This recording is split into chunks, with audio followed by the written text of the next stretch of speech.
Bonjour à toutes et à tous, aujourd'hui on se retrouve pour une nouvelle vidéo afin d'introduire le concept de l'élasticité d'un point de vue pratique. Donc cette fois-ci il n'y aura plus du tout de théorie, donc la théorie je l'ai fait dans les vidéos précédentes, donc si vous voulez être au courant de la théorie pour comprendre la pratique, je vous invite à aller regarder les précédentes vidéos. Et si vous êtes prêts, on peut directement commencer. Donc comme l'autre vidéo, l'exercice s'affichera en bas à droite ou en haut à droite, à voir selon la disposition de la feuille après. Et donc vous mettez sur pause, vous faites l'exercice et ensuite vous regardez la réponse. C'est le mieux à faire pour vous.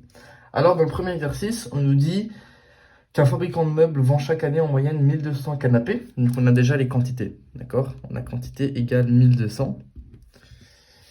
Et que l'élasticité prix de la demande pour ce type de salon vaut 1,25. Donc l'élasticité de la demande est égale à 1,25. Évidemment, ne pas oublier de rappeler que l'élasticité de la demande, c'est égal à variation des quantités sur variation des prix sur prix. D'accord? Avec un mois avant, évidemment, car il y a une corrélation négative entre le prix et les quantités quand c'est l'élasticité de la demande, quand c'est l'offre, quand c'est la demande en fait.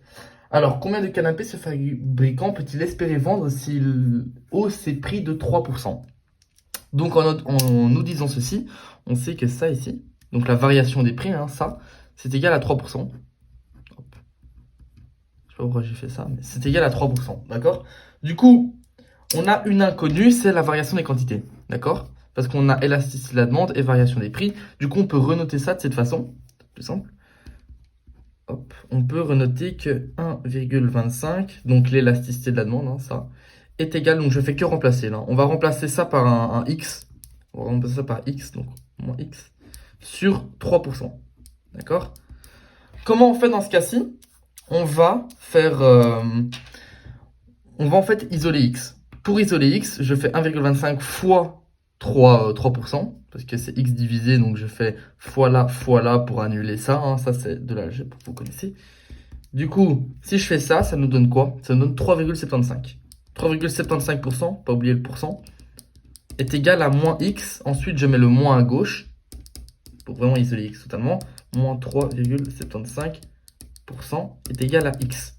Donc, si j'ai une hausse, ce que ça veut dire, si j'ai une hausse de 3% des prix, qu'est-ce qui se passe? J'ai une baisse, le signe moins, j'ai une baisse de 3,75% des quantités. Donc, autrement dit, il est mieux de ne pas augmenter ses prix, mais de baisser ses prix. Car s'il baisse ses prix de 3%, il aura une hausse des quantités de 3,75. Donc, il est gagnant de baisser son prix, mais pas d'augmenter son prix. C'est à ça que ça sert l'élasticité, du coup. Donc, ça, c'était l'exercice numéro 1. Donc, ceci, c'était le 1A. Je vais le mettre ici. Ça, vous n'êtes pas perdu. 1A. Maintenant, on va faire le 1B. D'accord? 1B. Alors, dans le 1B, on nous dit que la variation de prix, quelle est la variation? En fait, vous trouvez la variation des prix, c'est plus la variation des quantités, donc c'est ça maintenant l'inconnu.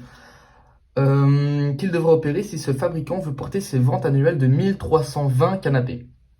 Donc là, en fait, on nous donne, mais d'une manière subtile, la variation des quantités, car on sait que de base, les quantités sont 1200, et maintenant, elles sont de 1320. Donc, pour passer de 1200 à 1320, on a eu une variation des quantités de combien de pourcents? De 10%. Donc ça, vous le trouverez par vous-même, évidemment, mais ça, c'est assez logique, parce que si on divise 1200 par 10, et on rajoute, du coup, le résultat de ceci, donc 120 à 1200, ça fait bien 1320, donc c'est 10%. Donc, Q sur Q est égal à 10%, et on sait, l'élasticité ne change pas, on sait qu'elle est toujours de 1,25. Donc cette fois-ci, ça va se présenter comme ceci. 1,25 est égal à moins 10%, pas oublier le moins, sur prix. Ça, on remplace par x, encore une fois. Ça devient x, ce sera plus simple à lire. Et donc, 1,25 qui est égal à moins 10% sur x. Qu'est-ce qu'on fait? Eh bien, on va mettre x à gauche. Je vais vous montrer pourquoi. On va mettre x à gauche. On va isoler x à gauche. On en a marre qu'ils sont en fraction. Du coup, ça donne 1,25x qui est égal à moins 10%. Et donc, x est égal à moins 10% sur 1,25. D'accord? Si vous calculez ceci, vous trouverez tout simplement que x est égal... Bon, je l'ai mis sur ma calculatrice parce que comme ça se trouve en calcul mental, mais pour être sûr et certain de ne pas vous donner quelque chose de mauvais, ça donne moins 8%. Donc là, en fait, pour qu'on ait une hausse des quantités de 10%, il nous faut une baisse des prix de moins 8%. C'est ça que ça veut dire, en fait. Hein. D'accord? Donc, c'est à ça que sert l'élasticité de la demande. Comme je vous l'avais expliqué dans la théorie, c'est à savoir si on doit augmenter ses prix ou baisser ses prix. Là, c'était mieux de baisser ses prix. Et comme on l'a vu, ça s'est affirmé parce que ici, quand il baisse ses prix de 8%, on a une augmentation des quantités de 10%. L'augmentation des quantités est plus que proportionnelle. Autrement dit, il est mieux d'augmenter ses prix. Nous allons passer à l'exercice numéro 2, le suivant. Donc maintenant qu'on a introduit le concept de l'élasticité, nous allons introduire le concept des recettes. Donc dans les recettes, on a les recettes totales et les recettes marginales. À ne surtout pas oublier pour la suite. Donc en premier lieu, dans l'énoncé, on nous dit qu'on a une droite de la demande qui s'exprime par l'équation P égale 10 moins 2Q. Donc là, on peut directement savoir que ceci, ça va être la demande. Hein. Il le dit même dans l'énoncé. Mais s'il ne le dit pas, on peut le trouver car ici, la pente est décroissante. On a quelque chose de négatif, donc une corrélation négative entre le prix et les quantités. Et on nous donne que ND, donc l'élasticité de la demande, est égale à 2 tiers. Avec ces deux informations, on doit retrouver quoi? Le prix et les quantités. Alors, je vais juste rappeler que pour ND, on a aussi, donc on a variation des quantités sur variation des prix, mais on a aussi une autre formule qui se prononce comme ceci. Dérivée de Q sur dérivée de prix, fois P sur Q avec le signe moins à ne pas oublier. Alors, comme je vous l'ai dit, on a déjà la pente. On a déjà la pente, et ceci, comme on le sait dans les vidéos théoriques, encore une fois, on sait que c'est aussi la pente, ça, d'accord? Donc là, on a deux pentes, sauf, surtout pas se faire avoir, on a dérivé de Q sur dérivé de prix. Ça veut dire qu'on doit dériver le prix pour trouver la pente. Ici, on dérive pas prix, on dérive Q. Ça veut dire qu'on doit isoler Q pour qu'on dérive prix, d'accord? Donc ça, on va le faire juste ici. Si on isole Q, on a Q est égal à 5 moins P demi. Si on dérive ceci, on a quoi? On a 1 demi. Donc, la pente, c'est 1 demi lorsqu'on isole Q. Surtout pas se faire voir sur ça, d'accord? Ce qui devient 2 tiers qui est égal. Moins, ça s'annule, donc coup, ça donne P sur 2Q. D'accord? Car 1 demi fois P sur Q, c'est égal à P sur 2Q. Hein. Ensuite, on fait du moyen.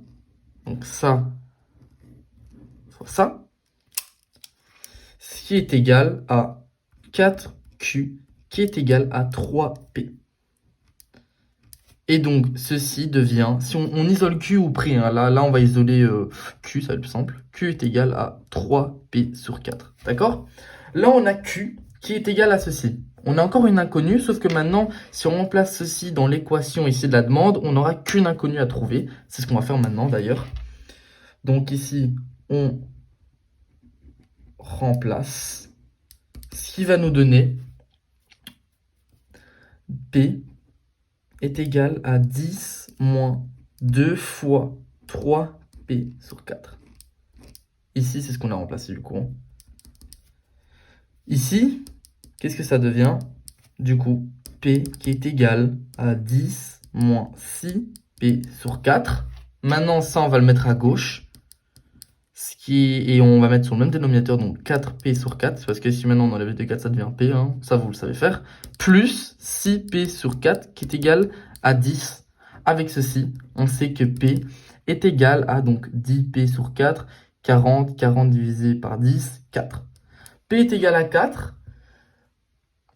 Oui, P est égal à 4. Ça, maintenant, on a le prix. Et maintenant qu'on a le prix, on n'a plus qu'une inconnue. On doit juste maintenant mettre direct 4 dans l'équation de P ici. Donc, on remplace P. Ici, je vais mettre on remplace Q. C'est plus simple. Ici, on remplace P. Comme quoi, rien qu'avec deux informations comme ceci, moi, au début, je me serais dit, rien qu'avec ces deux informations-là, comment trouver P et Q? Comme quoi, si on réfléchit bien, si on utilise les bons outils, on peut trouver. Donc maintenant, 4 qui est égal à 10 moins 2Q. Et du coup, Q qui est égal, donc moins 6 qui est égal à 2Q. Et Q qui est égal à du coup 3. Voilà. Ça, je mets comme ça. D'accord? Là, on a trouvé P et Q. D'accord? On est bien d'accord. Donc, je reprends. Hein, ici, on a isolé Q pour pouvoir dériver prix. Hop. On a remplacé la pente ici. Donc, 1 demi fois P sur Q qui est égal à P de Q. Et ici, on avait déjà l'élasticité de la demande. Ce qui nous donne ça, on remplace Q, on remplace P. Voilà.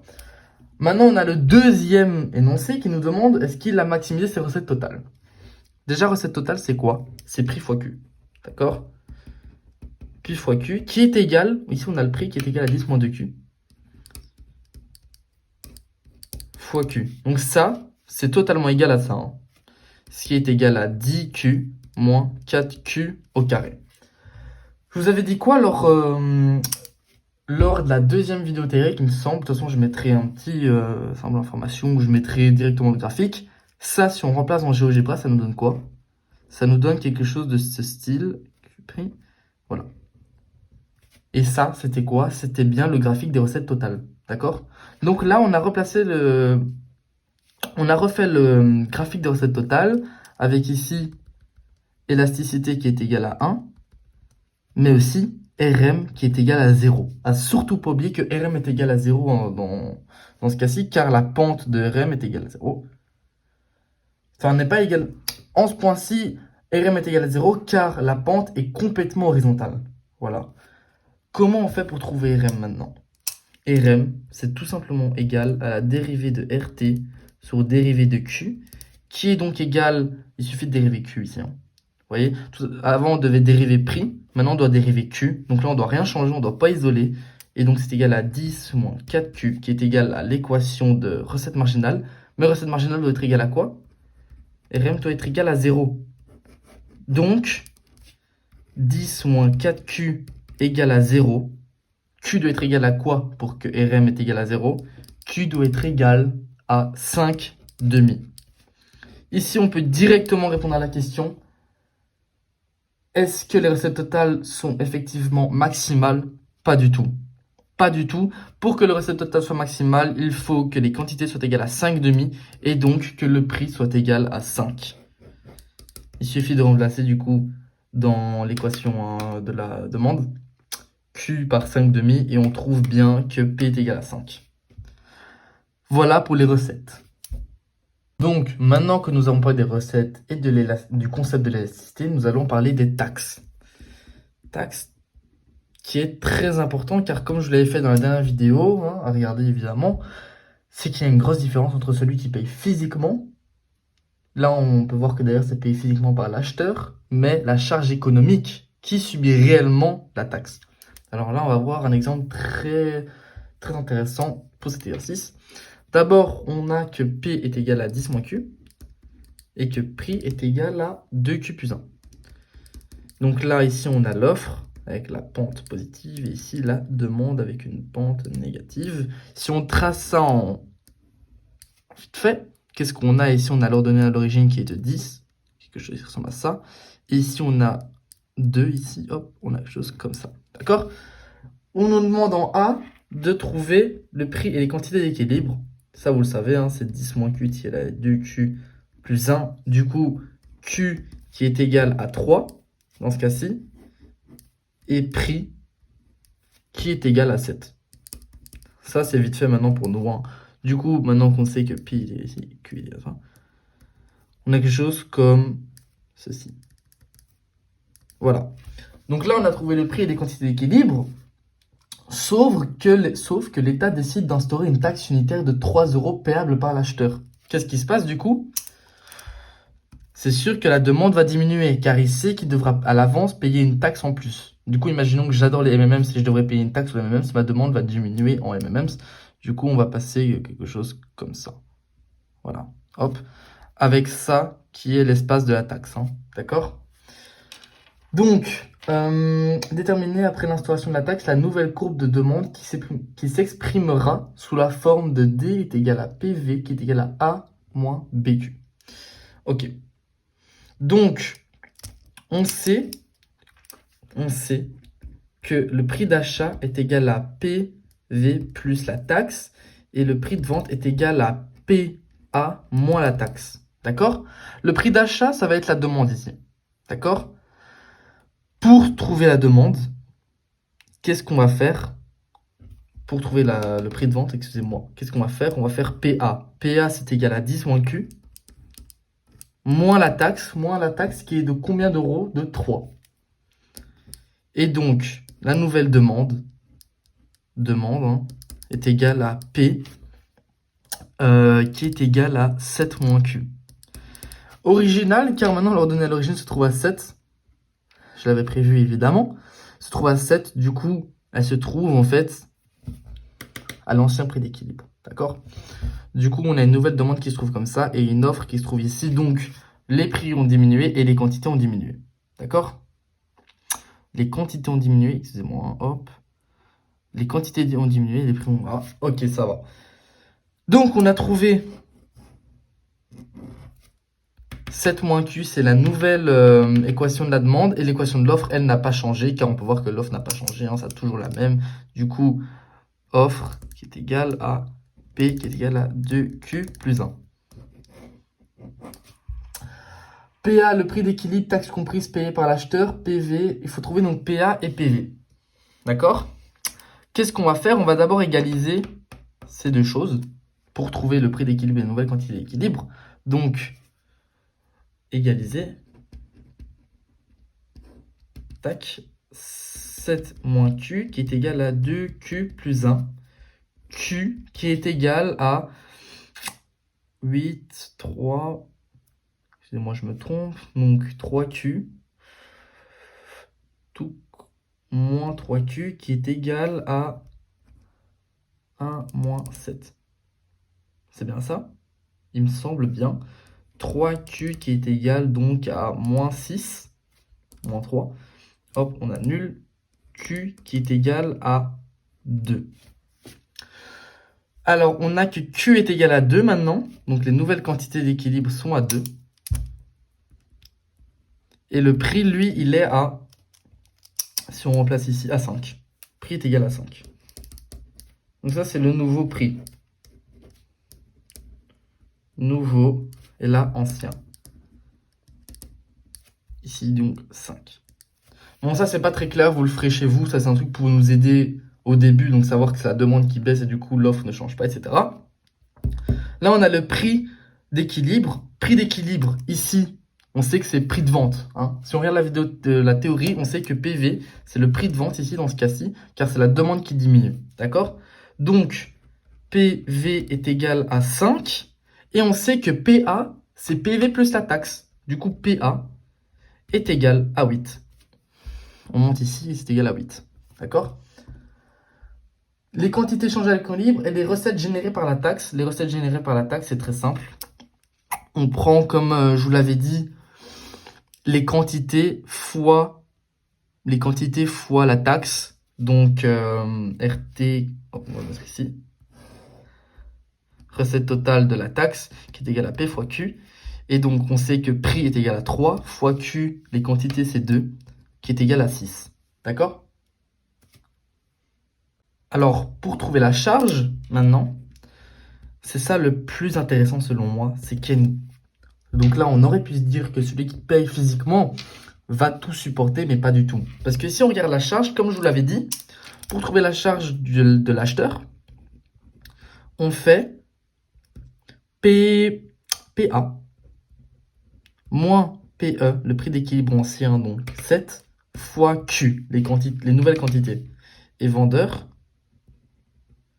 qui est égal du coup à PE moins PV fois Q. D'accord? Alors, on va regarder ça tout de suite. PA 8 moins 7, l'ancien prix d'équilibre, fois 2, qui est égal à 2. Acheteur. Et là, 7 moins 5, fois 2, qui est égal à 4. Vendeur. On peut voir que si on réunit les deux, ici, on a 6, donc bien les recettes totales de la taxe. Toujours important de regarder ça à l'examen ou à l'interro, je ne sais pas, pour être sûr qu'on a bien confirmé ceci.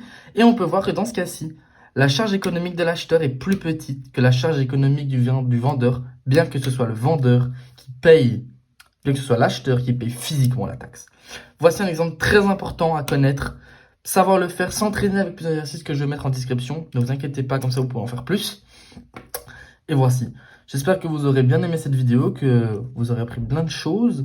Et on se retrouve pour un nouveau chapitre, car maintenant nous avons clos le chapitre sur l'élasticité. Et le prochain chapitre sera sur la courbe d'utilité et la courbe d'indifférence.